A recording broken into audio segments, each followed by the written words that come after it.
안녕하세요. 역사길잡이 최재원입니다.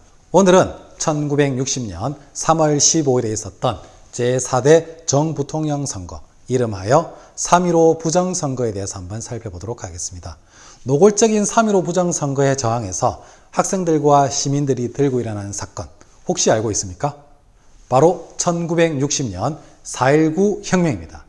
이 4.19 혁명은 5.18 민주화운동, 6월 민주항쟁과 함께 시험에 참 잘 나오는 주제이기 때문에 여러분들이 이 혁명의 전개 과정까지 꼼꼼하게 살펴봐야 합니다. 그러면 이 3.15 부정선거와 4.19 혁명에 대해서 본격적으로 살펴보도록 하겠습니다. 자, 그러면 1960년 3월 15일에 있었던 제4대 정부통령 선거에 대해서 한번 살펴보도록 하겠습니다. 1대 대통령 누구였었죠? 이승만. 2대 대통령 이승만. 3대 대통령 이승만. 제4대 대통령이 되기 위해서 이승만이 자유당 대통령 후보로 나오게 됩니다. 부통령 후보로는 이기붕, 별표할까요? 이기붕.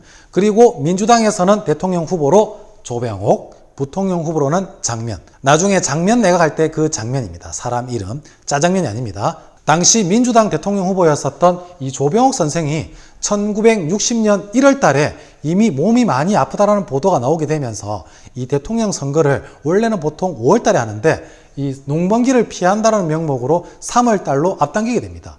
그리고 조병옥 선생이 자신의 병을 치료하기 위해서 미국으로 건너가게 되는데 2월 15일 대통령 선거를 앞둔 한 달 전에 조병옥 선생이 사망하게 되면서 이제 대통령은 사실 이승만이 당선된 거나 다름없는 상황이었습니다. 이승만 대통령의 나이를 알고 있나요? 1875년생입니다. 강화도 조약이 1876년에 있었으니까 강화도 조약보다도 먼저 태어난 사람이었습니다. 1960년이면 이때 한국 나이로 86세, 당시 평균 수명을 감안하더라도 언제 죽어도 사실 이상하지 않은 나이였습니다. 당시 상황에서. 대통령이 죽게 되면 이 대통령의 권한을 누가 계승하게 될까요? 부통령이 계승하게 되기 때문에 이번 선거에서는 부통령이 자유당이냐 민주당이냐 어디 정당에서 나오냐가 상당히 중요한 문제였습니다. 그래서 이승만과 자유당 정부는 누구를 당선시키기 위해서 이 이기붕을 당선시키기 위해서 노골적인 부정선거를 계획하게 되는데 이 부정선거의 내용 상당히 중요하겠죠. 3.15 부정선거의 내용을 보기에 앞서서 3월 15일 이전부터 이미 부정선거 분위기가 상당히 포착되고 있었습니다. 대표적인 사건이 2.28 민주화운동. 여러분 처음 들어보나요? 2.28 민주화운동에 대해서 많은 학생들과 시민들이 잘 모르는데 2.28 민주화운동이 교재나 교과서에 잘 나오지 않기 때문에 많은 사람들이 잘 모르고 있습니다. 2월 28일 대구에서 학생들이 들고 일어난 사건입니다. 2월 28일 대구에서는 어떤 일이 계획되어 있었느냐?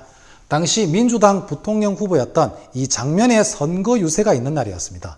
당시 야당이었던 이 장면의 선거 유세에 많은 학생들과 시민들이 몰려들까봐 학교에서 학생들을 일요일인데도 불구하고 강제 등교를 시킨 겁니다. 사실 너무 기가 막히죠. 학생들을 일요일날 강제 등교시키면 어떤 일이 일어날까요? 생각만 해도 기가 막히죠. 당시 경북고에서는 학기말 시험 친다고 하고 대구고에서는 토끼 사냥을 하겠다. 이렇게 경북 사대부고, 경북여고 이렇게 대구에 있는 학생들이 결국 일요일 강제 등교에 참지 못하고 거리로 뛰쳐나옵니다. 자, 그러면 이승만과 이기붕을 당선시키기 위해서 이승만 정부와 자유당이 어떠한 부정선거를 치렀는지 한번 살펴볼까요? 여러분 별표?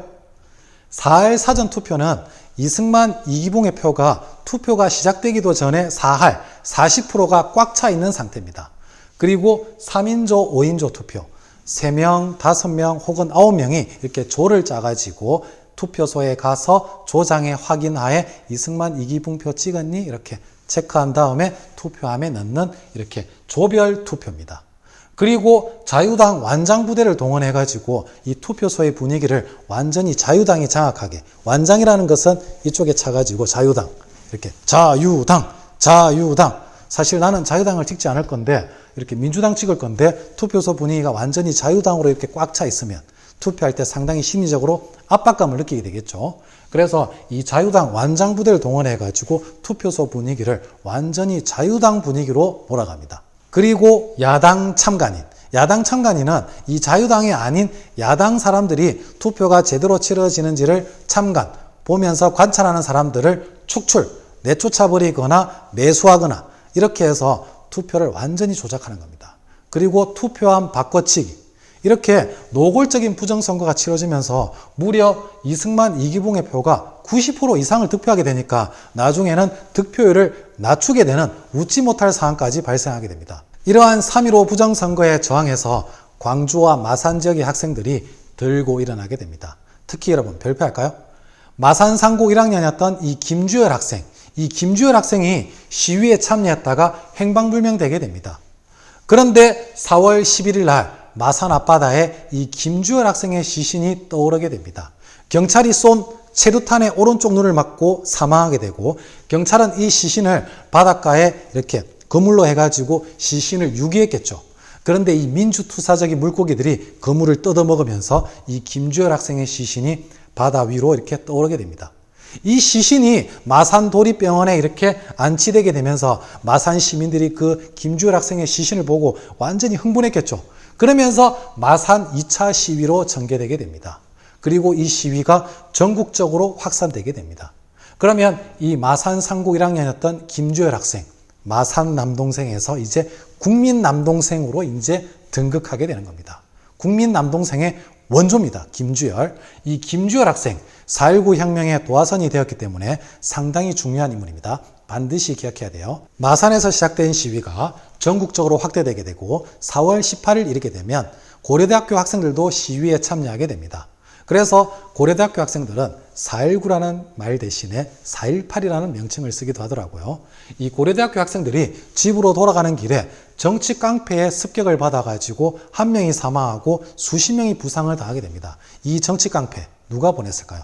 이승만과 자유당 정부의 어떤 이 심부름에 따라서 항상 야당과 자신의 정치적 반대파를 이 습격하는 이 돌격대장, 이정재, 유지광 이런 사람들이 정치 깡패였었는데, 이 정치 깡패의 습격을 받아가지고 고려대학교 학생들이 한 명이 사망하고 수십 명이 부상을 당하게 되니까 이제 혁명의 불길이 서서히 타올랐겠죠. 결국 4월 19일 이때가 화요일이었는데 엄청난 피를 봤다고 해서 피의 화요일이라고 합니다. 피의 화요일. 이 4.19 혁명이 이제 본격적으로 터지게 됩니다. 그런데 경찰은 무차별적으로 발포하면서 이때 많은 사상자를 발생시키게 됩니다. 그리고 당시 경찰 병력만으로는 이 시위대를 진압할 수 없어서 무엇을 선포했다? 여러분 별표할까요? 계엄령을 선포합니다. 계엄령을 선포했는지 안 했는지도 시험에 잘 나오기 때문에 여러분들 체크해야 됩니다. 계엄령을 선포한다는 말은 국가 비상사태에 대통령이 군사권을 발동시켜가지고 치안을 담당하겠다는 겁니다. 쉽게 말하면 군대 가지고 질서 잡겠다는 겁니다. 그런데 당시 계엄사령관이었던 송요찬이 무엇을 유지했다? 중립을 유지하면서 이 시위대들을 가감하게 진압하지 않습니다. 그러면서 시위대가 오히려 탱크 위에 올라타기도 하는 그런 광경을 펼치기도 합니다. 그리고 결정적인 카운터펀치가 뭐였냐면 이 대학 교수단들이 시국선언을 발표하면서 거리 행진을 하게 됩니다. 많은 학생들이 죽었는데 우리도 학생들 피해 보답하자. 그러면서 거리 행진을 하면서 이제 우리나라 당시 최고의 지성이라고 할 수 있는 이 교수들마저 이승만 정부와 자유당 정권에 등을 돌리면서 이제 이승만 정부와 자유당은 결정적으로 몰락하게 됩니다. 그리고 대박인 것은 당시 초등학생이었던 이 수성초등학교 학생들이 거리 시위에 나서게 됩니다. 부모 형제에게 총부리를 겨누지 마세요 하면서. 이렇게 초등학생들도 시위에 참여하게 되었으니까 이승만 정부와 자유당 정권 이제 버티기가 힘들겠죠. 그리고 이승만 동상이 이 탑골공원에 있었는데 철거되게 됩니다. 결국 4월 26일 이 승리의 화요일이죠. 4.19 혁명이 터진 지 딱 일주일 뒤 이렇게 4월 26일 이승만 대통령은 국민이 원한다면 대통령직에서 물러나겠다. 대통령직에서 내려오는 하야 성명을 발표하게 되고 하와이로 망명하게 됩니다. 자, 오늘 배운 내용 중에서 이 3.15 부정선거의 내용 반드시 여러분 체크해야겠죠.